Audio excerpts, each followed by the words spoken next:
So ayan na, luto na yung tokwa natin. Yung tokwa po pala, no, mga insan, kapag kaluto na, madali siya matuklap sa kawali.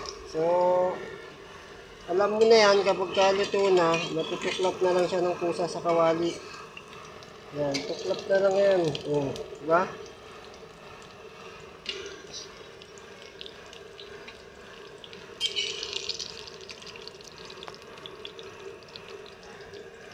Yan, tuklap na siya. So, ganyan lang.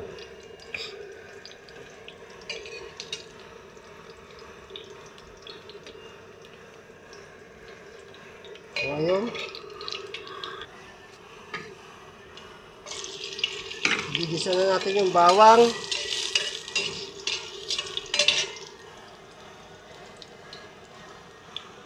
Siyempre, yung sibuyas sa kamatis, pagsamahin na rin natin.